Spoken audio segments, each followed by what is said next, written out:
Hi moms and dads, how are you? Welcome to another live stream that I'm actually recording this for the second time because the first time I tried this fancy thing where I tried to stream it to both YouTube and Facebook and it did not work. I just did this amazing 30-minute thing. Nobody was coming on to the training and I'm like, oh crap, something's not working. It's like usually like 6 or 7 or 8 of you are on watching me and I was talking and talking and talking. Nobody was coming on. And then when I watched the recording, it was completely hodgepodge and the video wasn't streaming properly and it was a complete disaster. And I'm about to ask for my money back from the service that I hired to do all of this. So, but you know what? When you're running an online business, you're going to run into technological things. And sometimes you just have to eat that wasted time. It's no different than working off site. It's no different than working in a brick and mortar office and getting stuck in traffic for half an hour. So sometimes things will just happen and you will lose a lot of time and be frustrated and have to repeat yourself. But that's okay because things happen. I've just been having a lot of tech issues in the past couple of weeks. So I'm doing this for the second time, but it's totally fine because it's going to be better this time. Woohoo! So today, the topic of this live stream is called "The Courtroom is Your Stage," and I'm going to go ahead and introduce myself again because periodically I like to do this because there's always new people, following me, and you might want to know what the heck I'm all about. Make sure you're in the right place. Make sure you're following the right person. So I'm just going to let you know I am a family court veteran. I've been in the family courts system for almost 12 years now, and it sucks. And I'm still fighting. I'm going back to court really soon, and I'm not quitting. I'm not going anywhere. And the parents that follow me are loving parents who have had their lives completely trampled and destroyed by the family court system. And, they have since come to realize, usually around the 2 to 3 year mark, that's when they kind of get this idea. They come to realize that the family court system is designed to steal their rights, steal their children, steal their money, steal their dignity, and damage their reputation. They get to this point where they realize that the family courts are not about family at all, and that it really just operates on an illegal business scheme. And they have learned that the family courts are there to monetize the parents' love for their children and the commitment to their children's welfare. And once they get to that point, then that's when they start to reveal their activist side. That's when they start to get really angry and bold, and then they'll go on Facebook and join groups and start sharing their story, maybe talk to legislators. So once parents get to that point, that's when they seek me out. That's when they find me and they say, hey, something's wrong with my case. They have since lost faith in the system. And so these parents will live in the aftermath of their court struggles. They lost their children, their money, etc., and they start to struggle with a lot of fear, hypervigilance, negativity, self-doubt, and agonizing psychological trauma. And what I offer to these parents like you is I'm an author, I'm a health and mindset coach, and I've been through the system. I'm a very active activist in Connecticut where I live, and I build roadmaps to healing and empowerment for parents like you.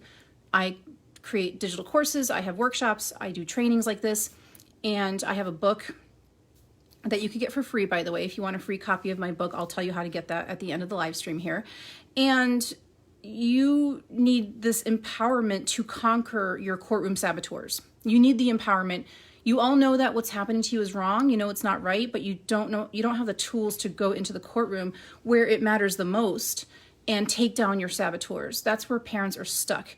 They know how to be outspoken and bold and brave on Facebook.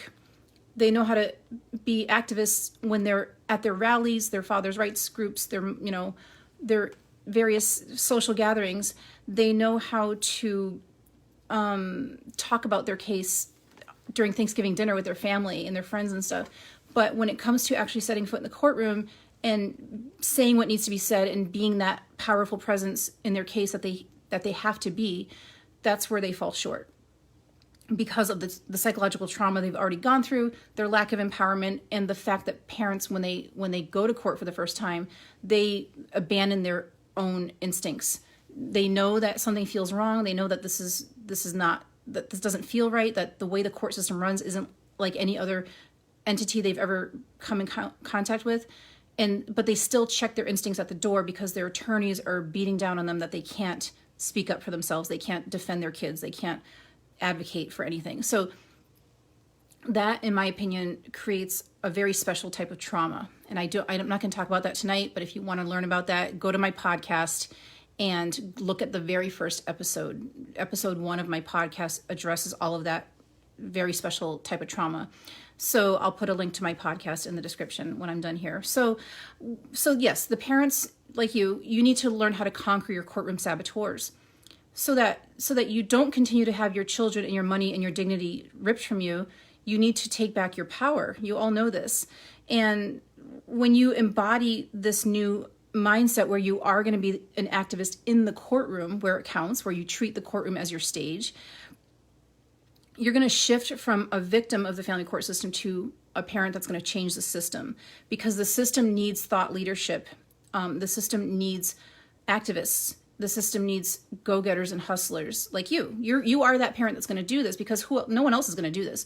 The people that are going to change the system are the people that are going through the system and suffering through the system. So the system is birthing, like baby activists every single day.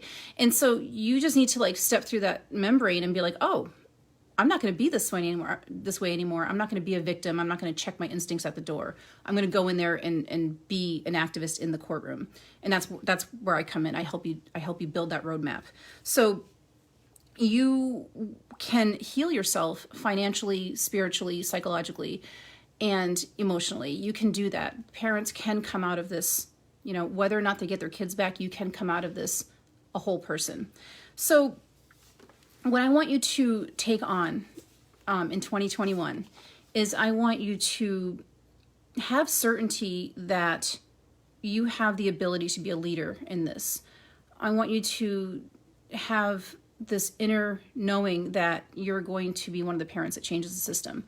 And I said in my last podcast episode, I said, what's stopping you from turning your court case into a precedent-setting court case? You can set precedent in your court case. You have what it takes to do that. You, like any parent, can do that. And so can you break past the limiting beliefs that's stopping you? Because this is wrong. You have figured out that this is wrong and that this isn't working. So that's great. So can you have some leadership in your court case, and therefore, create, set precedent in your state? Can you be that parent that does that? So your state wants parents like you to do this. Your children, the next generation, kids that haven't been born yet, they want you to do this. You're being called to do this. And even though you've been through all this trauma and suffering, that doesn't mean that you can't still be a leader. That's where activists are born. Activists don't come from like college students who, watched a documentary that they didn't like. I'm not to knock on them, but like that's not where the real activist comes from. It comes from people who've been through it and have learned to overcome it. And you could do that. You just have to take your health and make that your top priority. And what stops a lot of parents, and I know this because I've been doing this for 4 years now, is that the parents' health is usually the number one barrier that stops them from going forward. They develop IBS, they develop depression, panic attacks. They become disabled when they go to court. It's true. They actually become disabled. If you have any sort of impairment that stops you from participating in the court system as intended, then you have a disability, a temporary disability that stops you from being the activist that you're meant to be. And so there is a way to overcome this. So I teach parents how to embrace their inner activist, how to overcome the mindset blocks. And also I give them tools where they actually can use that activist voice inside them and actually use it in the court system and use it in their conversations with their attorneys. Use it when they're interacting with their exes and when they're in mediation, when they're talking to the parenting coordinator, when they're being cross-examined. Like, you can carry that side of you that is on Facebook talking about policy changes, and you can carry that into the court system. You can do that. So the courtroom is your stage, and it's an invitation for you to be a leader. It is no longer this dungeon where you go and get tortured, okay? Your courtroom, the courtroom that you go to, is now your stage. I want you to take on that possibility. What if this could just be your stage where you get to be this activist that you're supposed to be? Does it really have to be a place where you go to get tortured every single day that you go? It doesn't have to be that way. When I go to court, I'm going to court very soon, and I go there, and that's where I do all my work. You know, it's scary. I don't like it. I don't enjoy any of this, but this is my reality. And I have just come to realize that the only way I could stop this is if I stop loving my son. You know, that's the only way this is going to stop, because my ex will never quit. The narcissists don't stop, because the courtroom, the court system, is their playground. This is where they go to get their feels. This is the place that they go to get validated. And nothing feels better to a narcissist than being validated by somebody in a suit. When someone is really special in wearing a suit, and they're just giving your narcissist all of the things that they've wanted, that they've been craving, they're never going to quit. They're going to go broke litigating, but they get something out of taking you to court. So they're not going to quit. You're not going to stop loving your children. So you're going to keep on going to court, you know, until you either stop loving your children or your children age out. And so there is another population of parents who just will stop going to court. They just won't go anymore. And they kind of acquiesce and let the ex have all the rights and stuff like that. So I understand if you're in that category as well. So the thing I want to close with is that I want you to tell yourself that it's okay that this is your reality. Now, that doesn't mean it's okay that the system is doing this to you. That doesn't mean that it's okay for anyone to take your money and your dignity and your ruin your reputation and steal your kids from you. But I want you to consider that it's okay that this is your reality. This isn't something that you have to shove down anymore and like feel sorry for yourself about. It's okay that you're in this situation, and it's okay that this is your reality and that this is part of your history, or because you're making history right now just by showing up and doing this and surviving, getting through it. You're making history. So what is stopping you? And I asked this question in my last podcast episode that I recorded. I said, what is stopping you from making your court case a precedent-setting court case in your state? Because you all have that, you all have the capacity to set precedent in your state. You can take your case and make that your vehicle to set precedent in your state. So what's stopping you from doing that? Is it lack of knowledge? Well, I don't know what laws I should, or is it like lack of confidence? Is it lack of resources? Is it that you're too sick? That's another possibility. You could just be too sick to go back to court. So what is your biggest barrier getting in your way from making your case the precedent-setting case in your state? And who's to say that you can't be that parent? If it's not you, who else is it going to be? Like, who's a better person to do this than you? I'm talking to you, okay? I'm not talking to the other activists in your state. If you're watching this, I'm talking directly to you right now. What is stopping you from being that parent that sets precedent in your state? Because you all want reform. You all want leadership. I'm reading Facebook comments every day. That's part of my market research. And I know that you all are passionate about changing the system. So why not change the system while you have the chance? Like, you have an invitation to change the system. This nasty dungeon that you go to get tortured is an opportunity for you to change the system. So what's blocking you? What's getting in your way from doing that? So the course that I teach parents, I release it twice a year, is called The Best Interest of the Parent, and it comes out again March 3rd. That's less than 2 months away. If you go through this course, it's 12 weeks long, you can come out of this and have those tools that you need, have the confidence that you need, and have the skills to take care of your best assets, which is your health. Your health and mindset are your best assets. You're never going to get through this without your health and your mindset. You have to have both. You can't just have a healthy body. You have to be healthy up here too. And the system is notorious for breaking you down psychologically. So if you could keep those two things intact, if you can have the education that you need, the tools, so that you actually know what you're talking about when you do this, and also you also need a system to snuff out the bad energy, like your nasty ex that's trying to trigger you using Our Family Wizard and dinging your phone and withholding your kids to break you down.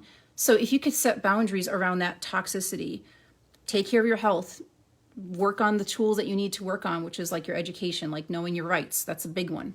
Our rights are the only thing that's going to get us through this. It's not changing the judges. Parents are like, oh my God, we need to change the judges. No, you don't need to change any freaking judge. Keep the judges. All the judges could stay where they are. When you use your rights, it doesn't matter if you have a good judge or a bad judge. Okay. It kind of matters, but not really, because you could always appeal if you get a crappy judge. If you're using your rights, the judges have no choice but to honor them. They have no choice. They don't have discretion. So it's not about changing judges. It's about using your rights. Would you rather have good judges and not use your rights, or use your rights and who cares who your judge is? I don't think it matters. If you're using your rights, it doesn't matter what kind of system you're up against, because your rights are your rights are your rights, and they don't go anywhere. They haven't changed. Our rights haven't changed in 250 years. So use them. They're there for a reason. They are there for us to use. They're tools. So if you know to use them, then you got this. You can set precedent in your state. It's already working. I have a client that is setting precedent as we speak. Literally, he got his decision like 2 days ago. I have another client who's working on his appeal in Connecticut, and it's working. There's stuff blowing up everywhere, peeps. All right, you could do this. You got this. So understand that it's okay that this is your reality, even though it sucks. It doesn't feel good. You miss your kids. You don't like being broke all the time, but you have what it takes to get through this. You could recover your finances. Your kids need your leadership because they're watching you. Okay, this is the internet. Like they're watching you, especially if they're teenagers. They know what you're doing. So make a presence, and do what you're being called to do. You're being called to change the system, and you could absolutely do this. So I'm going to switch gears just for 2 seconds. I have a very little special. If you email me, monica@momsunshackled.com, and you tell me what you're working on for 2021, whether it's your health, whether it's your finances, whether it's finding a new partner that, gives you the companionship that you're craving, if you're seeking a creative path, like writing a book or learning an instrument or learning a language, whatever you're working on for 2021, please share that with me, and I will mail you, not email you, not text you. I will mail you a physical copy of my book, Broken System, Broken Heart, an autographed copy. I only have, I think I have six. No, I have I have 9. I have 9 books to give away. So be one of the 9 people that email me what you're working on for 2021, and I will share with you what I'm working on in 2021. So I decided that I'm going to heal my childhood wounds, which is insane because I've never even thought about my childhood wounds at all. When I do all my healing has always been from family court stuff onward, nothing before age 30. And, we all have childhood wounds, like who doesn't? And your childhood wounds interfere with your ability to connect with somebody romantically. I learned that. And so if you're single, your childhood wounds probably won't be much of a thing. But the minute you try to develop a romantic connection, your childhood wounds will surface. I didn't know that. I just learned that. And so I'm like, wow, that's so cool. So I decided I'm going to heal my childhood wounds. And it has been a very messy, interesting ride so far. I hired a therapist. And even more interestingly, I started a juice fast on December 13th, and so I'm on day 23 right now. I've had nothing but juice, and the act of purifying your gut health, resetting your gut health, because you're not feeding yourself your addictions. When you're doing a juice fast, you're not stuffing your face with your carbs and your God knows what you do. We all have food addictions, probably. And when you're not feeding your emotions with food, you're forced to look at your emotions, and you're forced to look at your childhood wounds and all sorts of other wounds. Thank you, Patricia. And so because I'm not using food to like self-soothe, I'm like forced to just be like, oh, I have these freaking childhood wounds. and so the stuff that happens in the 3rd week of a cleanse is, you've gotten over like your body starts feeling good, you lose weight and stuff. But then like, as you progress further in the cleanse, like you start to be very emotional. So a lot of emotions are making their way. And so it's just perfect that I'm going to be working with a therapist. So my first appointment is on Saturday. So it's pretty cool. And I'm excited about it. I haven't worked with a therapist in a long time. So send me an email of what you're working on for 2021. And if I still have copies left of my book, by the time you send me a message, I will send you a copy. So I'm so glad you came on, and I hope you all have a wonderful night. Okay? Bye-bye.